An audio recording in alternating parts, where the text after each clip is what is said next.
Welcome to திலோ aari creative. இன்னைக்கு டே 7th class பார்க்க போகிறோம். டே 7 கிளாஸில் பார்த்தீங்க அப்படின்னா ஜர்தோசி லீஃப் தான் பார்க்க போகிறோம். நான் போன கிளாஸில் பீடு ஜர்தோசியை உள்ள ஃபில்லிங் கொடுத்துட்டு நான் உங்களுக்கு சொல்லி கொடுத்துருப்பேன். அந்த கிளாஸ் பார்க்காதவங்க போய் பாருங்கள், டே 6ல் இருக்கும். இப்போது அதே மாதிரி நான் ஒரு லீஃபை வரைஞ்சிட்டு உள்ளே ஜர்தோசி கொடுத்துருக்கேன். இப்போது இது மேலே நான் ஜர்தோசியை ஃபில் பண்ண போகிறேன். ஜர்தோசி எப்படி நம்ம கட் பண்ணி எடுக்கணும் அப்படின்றத பாருங்கள். இந்த மாதிரி ஈவனாக கட் பண்ணி எடுத்துக்கோங்க.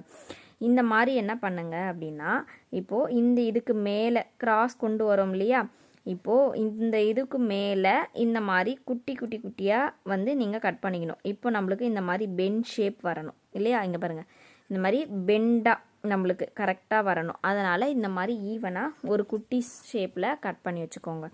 இப்போ நான் ஸ்டார்ட் பண்ணி காமிக்கிறேன். எப்படி நான் ஸ்டார்ட் பண்ணுறத என்னை பார்த்து நீங்களுமே ஸ்டார்ட் பண்ணி பாருங்கள். இப்போது மேலேருந்து என்ன பண்ண போகிறேன்னா, ஃபஸ்ட்டு ஒரு ஜர்தோசியை நான் என்ன பண்ணுறேன், ஸ்ட்ரெயிட் எடுத்துகிட்டு இங்கே நான் கொடுத்துட்றேன். உங்களுக்கு இந்த மாதிரி ஜர்தோசியை ஸ்ட்ரெயிட்டாக கொடுக்க முடியலை அப்படின்னா உங்களுக்கு இன்னொரு விதமும் நான் சொல்கிறேன். நீங்கள் அந்த மாதிரியே ஸ்ட்ரெயிட் கூட கொடுத்துக்கலாம். இப்போது நம்ம பட்டன் ஹோல் மெத்தடில் என்ன பண்ணலாம் அப்படின்னு பார்த்தீங்க அப்படின்னா, மேலேருந்து கீழே தானே நம்ம எடுப்போம். இப்போது இங்கேருந்து கூட நீங்கள் என்ன பண்ணிக்கலாம், மேலே எடுத்துகிட்டு போயிட்டு லாக் போட்டுக்கலாம். இப்போது இந்த மாதிரி ஷார்ப்னஸ் வேணும் அப்படின்றவங்க இந்த மாதிரி மேலே எடுத்துகிட்டு போயிட்டு லாக் போட்டுக்கோங்க. ஆனால் என்னை பொறுத்தவரையும் சொன்னீங்க அப்படின்னா, நீங்கள் இங்கேருந்து கொண்டு வரது தான் ஜர்தோசி ஈஸியாக இருக்கும். அதனால தான் உங்களுக்கு 2 விதத்துலையுமே நான் உங்களுக்கு சொல்கிறேன். இப்போ பாருங்கள், நான் ஒரு குட்டி லாக் போட்டாச்சா.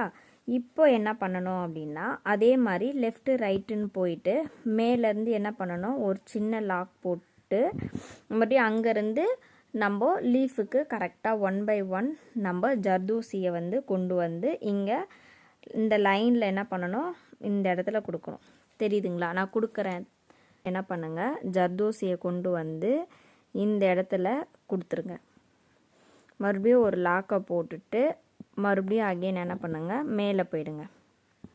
மேலே போயிட்டு மறுபடியும் லெஃப்ட்டு ரைட்டுன்ற மெத்தடில் நம்ம லோடிங் மெத்தட் இருக்கு இல்லையா, அதே மெத்தடில் தான் நீங்கள் என்ன பண்ணணும், ஜர்தோசியை கொண்டு வரணும்.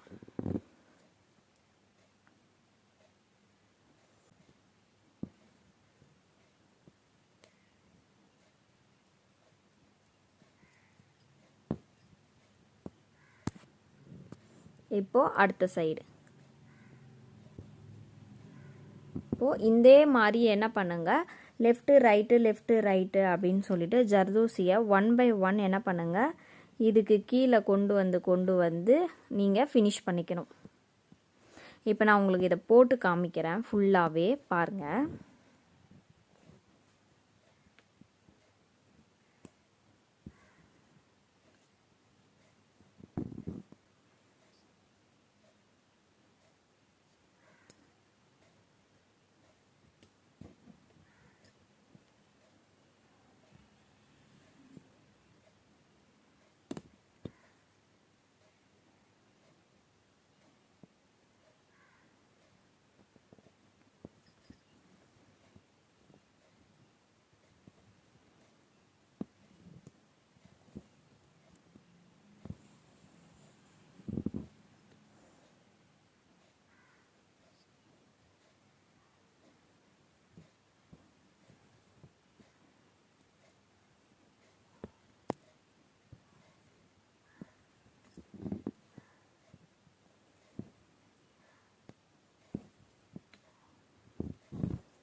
இப்போ பாருங்கள், இந்த லீஃபை வந்து ஜர்தோசியை வச்சு நான் வந்து லெஃப்ட்டு ரைட்டுன்னு சொல்லி கம்ப்ளீட் பண்ணியிருக்கேன். இதில் இப்போது இந்த சென்டரில் பார்த்தீங்க அப்படின்னா இதில் வந்து இப்படி கோடு கோடாக வந்திருக்கு இல்லையா? இதில் வேணும்னா நம்ம இங்கேருந்து இதுக்குள்ளே என்ன பண்ணிக்கலாம், ஒரு ஜர்தோசியை பெருசாக கொண்டு அதில் ஃப்ளாட்டாக வந்து போட்டுக்கலாம். நான் வேணால் உங்களுக்கு போட்டு காமிக்கிறேன். உங்களுக்கு பிடிச்சிருந்தா நீங்கள் அந்த மாதிரி க்ரியேட் பண்ணிக்கோங்க. பிடிக்கல அப்படின்னா நீங்கள் அதை ஸ்கிப் பண்ணிவிடுங்க. இப்போது நான் உங்களுக்கு காமிக்கிறேன். இப்போ இங்கே பாருங்கள், இந்த மாதிரி ஒரு ஜர்தோசியை எடுத்துட்டு இப்போது கரெக்டாக ஈவனாக நீங்கள் என்ன பண்ணுங்கள், இந்த மாதிரி எடுத்துக்கோங்க. ஒரு ஜர்தோசி எடுத்துட்டு இந்த மாதிரி தெரியுதா? இப்போது இந்த மாதிரி போட்டுட்டு நீங்கள் என்ன பண்ணிக்கலாம், இங்கே உள்ள ஜர்தோசி உள்ளே வந்து பார்த்து வந்து லாக் போடுங்க. நீங்கள் ஜர்தோசி உள்ளே வந்து குத்திட்டீங்க அப்படின்னா உங்களுக்கு கஷ்டமாயிடும். அதனால் பார்த்து நீங்கள் என்ன பண்ணுங்கள், இதுக்குள்ளே லாக் போட்டுக்கோங்க. அதே மாதிரி அந்த ஸ்ப்ரிங்கு கட் பண்ணுற விதமும் உங்களுக்கு நான் சொல்லியிருப்பேன். அந்த மாதிரி கட் பண்ணிக்கிட்டீங்க அப்படின்னா உங்களுக்கு எதுவுமே தெரியாது. ஓகேவா? இப்போது இந்த மாதிரி லீஃபை போட நீங்கள் கற்றுக்கோங்க. ரொம்ப ஈஸியாக இருக்கும், ரொம்ப அழகாக இருக்கும் போடுறதுக்கு. பார்க்குறதுக்கும் உங்களுக்கு எப்படி இருக்குது, ஒரு லீஃப் மெத்தட் வந்து நம்மளுக்கு கொடுத்துருக்கா. இதில் வேணால் நீங்கள் என்ன பண்ணிக்கலாம், அவுட்லைனை ஃபில் பண்ணிக்கலாம். அவுட்லைனை ஃபில் பண்ணி நீங்கள் க்ளோஸ் பண்ணிக்கலாம். இது ஒரு மெத்தடில் நம்ம போட்டிருக்க லீஃபு. இதுலேயே இன்னொரு மெத்தடும் இருக்குது. இதுலேயே என்ன மெத்தடுன்னா லெஃப்ட்டு ரைட்டுன்னு சொல்லிட்டு பிரிக்கிற மெத்தட் இருக்குது. லெஃப்ட்டு எப்படி பிரிக்கணும், ரைட் எப்படி பிரிக்கணும் அப்படின்ற மெத்தட் இருக்குது. ஓகேவா? அந்த மெத்தடை வந்து நான் நெக்ஸ்ட் கிளாஸில் உங்களுக்கு போட்டு காமிக்கிறேன்.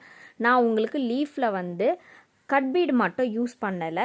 நான் கட் பீடு வந்து பீடு மெத்தடே தான். அதுவும் ஒரு கிளாஸாக உங்களுக்கு கொண்டு போனோம்னா போரிங்காக இருக்கும். ஏன்னா போட்ட மெத்தடே போடுறோம் அப்படின்ற மாதிரி போரிங்கில் இருக்கும். அதனால தான் என்ன பண்ணுறேன், நான் பீடு வகையில் மட்டும் சொல்லி கொடுக்குறத அப்படியே நீங்கள் எல்லாமே என்ன பண்ணிக்கலாம், கட் பீடில் கன்வெர்ட் பண்ணிக்கோங்க. ஓகேவா? பீடுன்றதும் கட் பீடுன்றதும் ஒன்று தான் நம்மளுக்கு. ஓகேவா? இதில் என்னென்ன மெத்தடில் யூஸ் பண்ணுறோமோ அந்த இடத்துல எல்லாமே கட் பீடையும் யூஸ் பண்ணிக்கலாம். அதனால் கட் பீட் மெத்தடையும் நீங்கள் போட்டு பார்த்துக்கோங்க, போடாமல் இருக்காதீங்க. நான் நாளைய கிளாஸில் இந்த ஜர்தோசியே வச்சு அடுத்த மெத்தடில் எப்படி நான் உங்களுக்கு வந்து கொண்டு வரது அப்படின்றத சொல்ல. என்னோடய வீடியோவை ஃபுல்லாக பாருங்கள். நீங்கள் ஒவ்வொரு வாட்டியுமே நான் போடுற வீடியோவை ஃபுல்லாக பார்த்து நீங்கள் க்ரியேட் பண்ணிங்கன்னா தான் என்கிட்ட நான் சொன்னேன் இல்லையா, இந்த 10 days முடிஞ்சதுமே என்கிட்ட வந்து டவுட் கிளாஸ்ன்னு சொல்லிட்டு நான் வைக்கிறேன். அந்த கிளாஸில் நீங்கள் ஜாயின் பண்ணிக்கலாம். ஃப்ரீயாக ஜாயின் பண்ணிக்கிட்டு நீங்கள் டவுட் எல்லாமே கேட்கலாம் என்கிட்ட. இதுவரையும் 3 சேலஞ்சில் இருக்க டவுட்டையுமே நீங்கள் கேட்கலாம். நான் எடுக்காத கிளாஸோட டவுட் என்கிட்ட கேட்காதீங்க. நான் எப்போ அந்த கிளாஸஸை நான் வந்து ஃபோர்ஸ் பண்ணுறேனோ அதுக்கப்புறம் நீங்கள் வந்து என்கிட்ட டவுட் கேட்கலாம். ஓகேங்களா? உங்களுக்கு இந்த கிளாஸஸ் எல்லாமே பிடிச்சிருக்கும்னு நினைக்கிறேன். பிடிக்கல அப்படின்னா கீழே வந்து கமெண்ட்டில் சொல்லுங்கள், எனக்கு இது போரிங்காக இருந்துச்சு அப்படின்னு சொல்லுங்கள். இல்லை பிடிச்சிருந்தா லைக் பண்ணுங்கள். ஓகே எல்லாருக்கும் பாய்.